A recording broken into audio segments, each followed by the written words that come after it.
Halo teman-teman semuanya, sebelum kita lanjut nonton videonya, saya ingin informasikan satu hal kepada Anda semuanya. Bisa kita tarik kesimpulan dari sekian banyaknya video yang saya upload, bahwasanya tujuan kita pada dasarnya adalah mencapai kebahagiaan. Dengan bahagia kita bisa mencapai segalanya yang kita inginkan. Tetapi untuk bahagia tidak sesederhana seperti apa yang kita pikir, karena boleh jadi di dalam diri kita masih ada sebagian hal atau sebuah kejadian yang masih sangat melekat, dan itu kejadian negatif. Sering saya sebut dengan istilah luka batin atau kesedihan atau penyakit hati. Dan jika semua itu masih berada di dalam diri kita, maka kebahagiaan akan semakin jauh untuk kita dapat. Perlu cara-cara khusus untuk mengatasi luka batin tersebut, perlu cara-cara khusus untuk mengatasi kesedihan tersebut. Untuk itu saya mengundang Anda untuk mengikuti kelas healing atau kelas penyembuhan luka batin yang akan saya adakan pada tanggal 11 Juni secara online.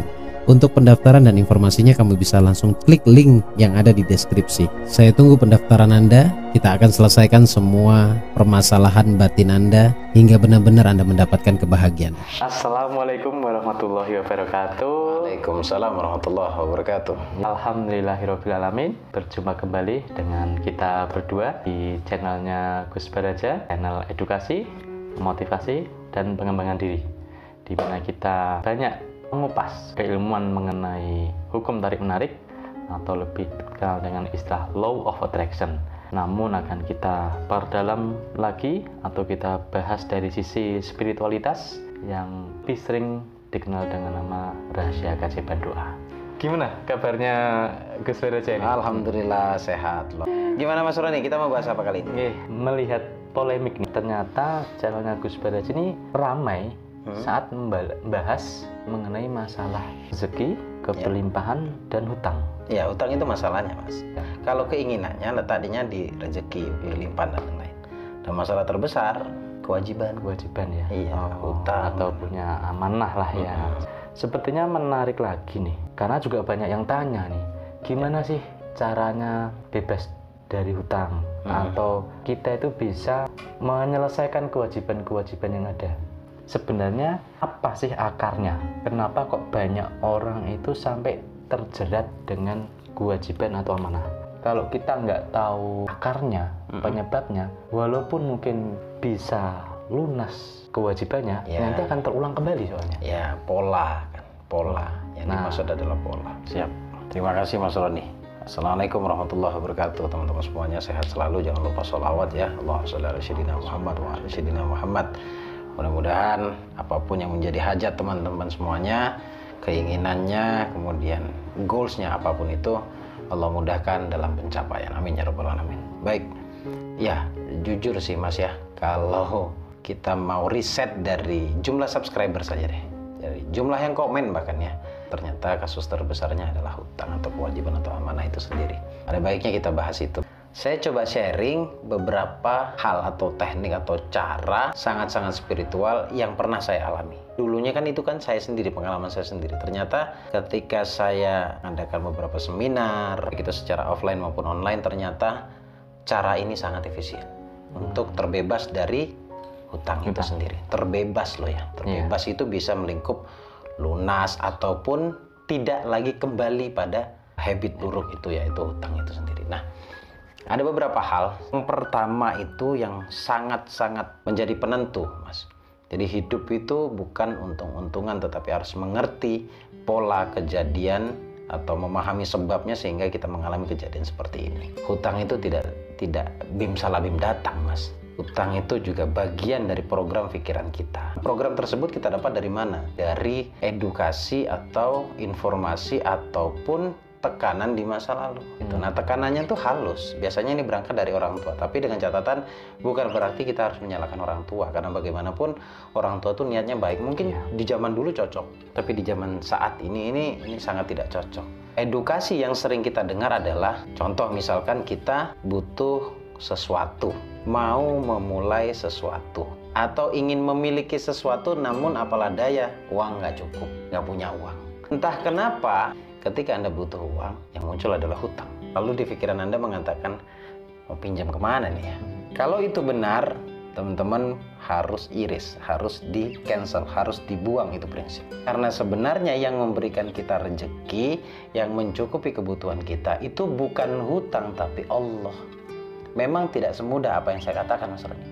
Saya paham, saya tahu karena saya pernah berada di fase tersebut. Tidak semudah seperti apa yang saya katakan, tetapi seajaib itu pikiran manusia, Mas. Apapun yang mereka pikirkan sangat-sangat berpotensi. Gak juga kok Gus, nggak mudah untuk terrealisasi. Lalu kenapa Gusnya mengatakan bahwa ketika saya butuh uang yang muncul hutang, kok langsung gitu kan? Karena didukung oleh keyakinan di dalam diri dan banyaknya data informasi tentang hutang itu sendiri. Kalau mau butuh rumah, KPR aja kan begitu kan?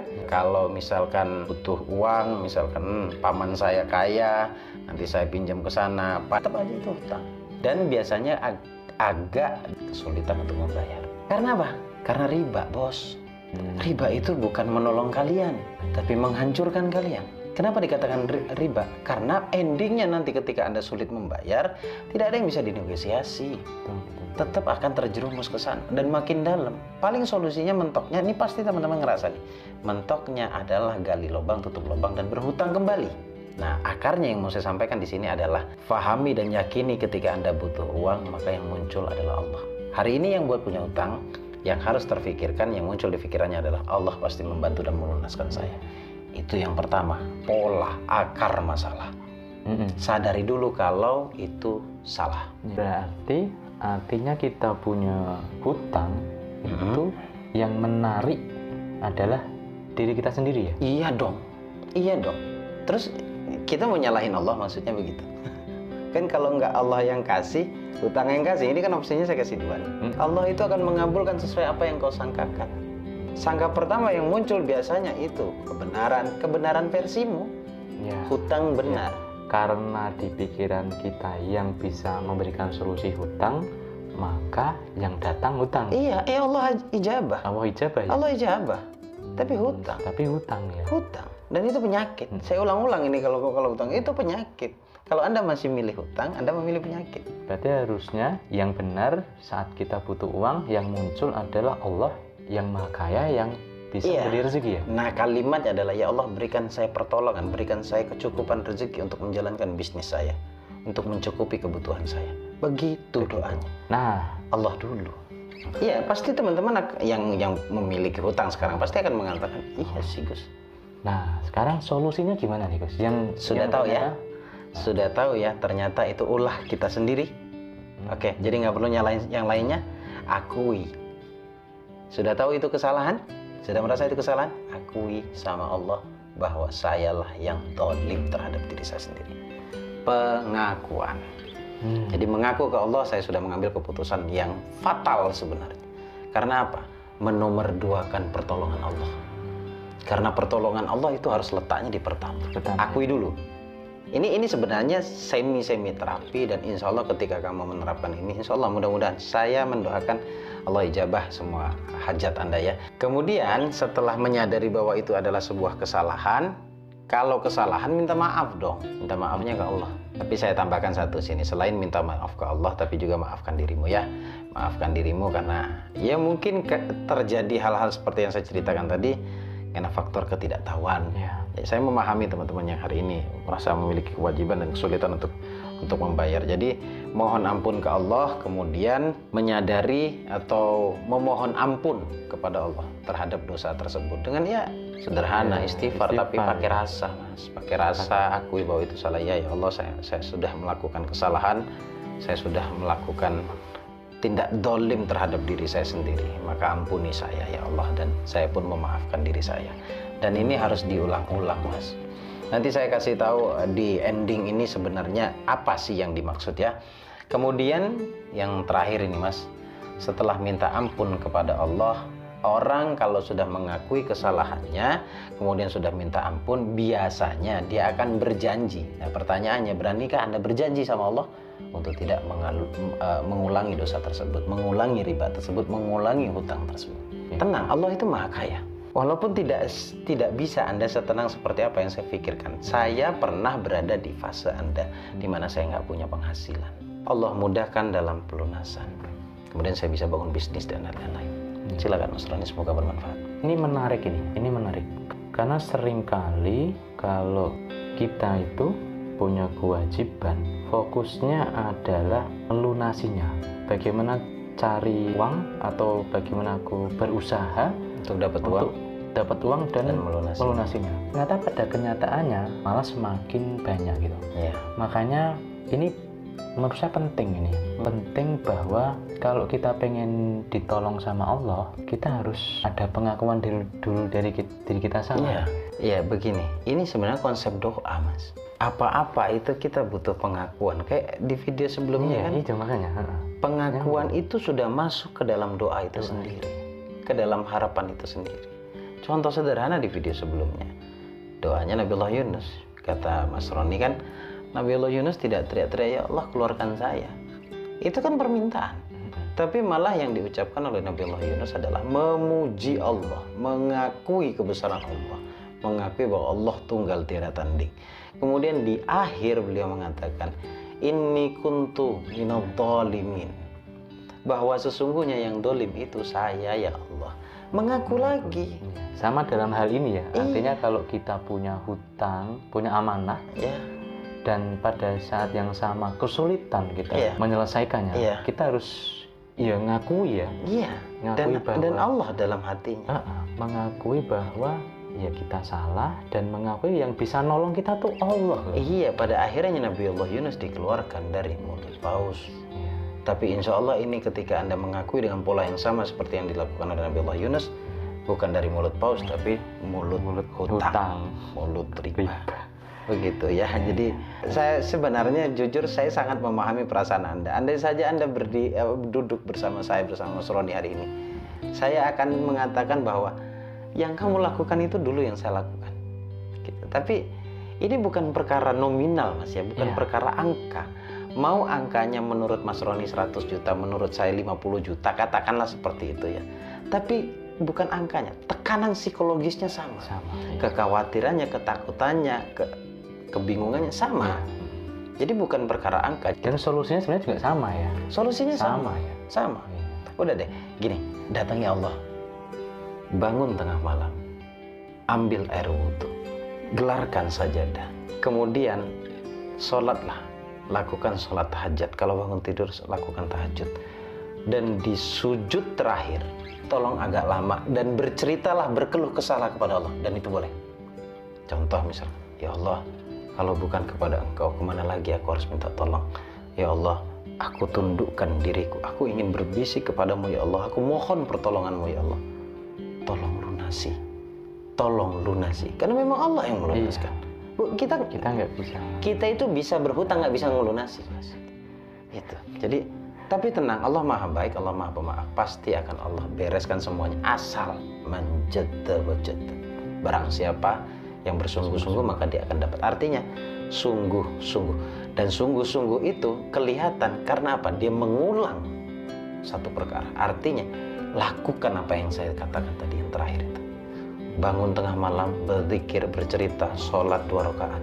Terus besok malam begitu lagi. Tenanglah. Tenanglah. Mungkin hari ini kamu akan mengatakan, nggak mungkin. Tapi di saat Anda benar-benar bisa melewati itu semuanya, baru Anda akan mengatakan benar yang dikatakan Gus Baraja. Semoga bermanfaat. Semoga bisa membantu, setidaknya membuka paradigma atau pemikiran sahabat-sahabat sini yang memang saat ini mungkin sedang kebingungan nih. Aku harus bagaimana nih? Lakukan saja. Akui, sadari kalau ini salah dan ini kesalahan saya karena menomorduakan Allah. Yang kedua, ya mohon ampun dan tidak mengulanginya lagi.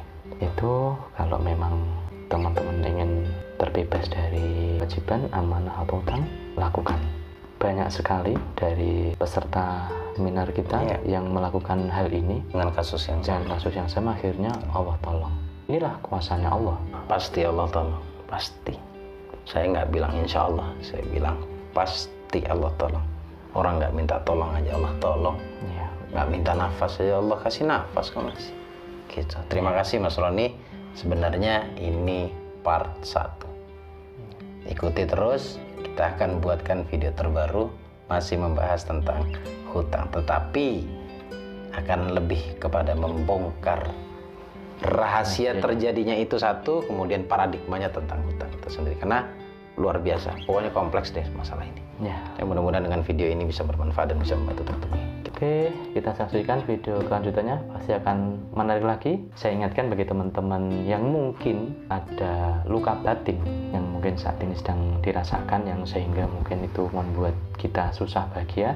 Besok Sabtu, tanggal 11 Juni, kita akan adakan seminar online, yaitu kelas healing, terapi penyembuhan luka batin. Kita akan kupas kenapa kok kita susah bahagia dan bagaimana agar bahagia itu mudah kita raih. Dan juga di situ ada terapi luka batin. Ya pasti. Dan juga ada bonus pemrograman pribadi penuh cinta. Karena ternyata saat kita bisa mencintai diri kita, meningkatkan energi dalam diri, energi cinta. Semua terselesaikan oleh Allah. Ya. Khususnya yang punya permasalahan cinta. Silakan. Untuk informasi lebih detail tinggal klik link yang ada di deskripsi. Terima kasih, kita pamit Mas Roni. Saya Roni. Saya pemilik channelnya. Assalamualaikum warahmatullahi wabarakatuh. Waalaikumsalam warahmatullahi wabarakatuh.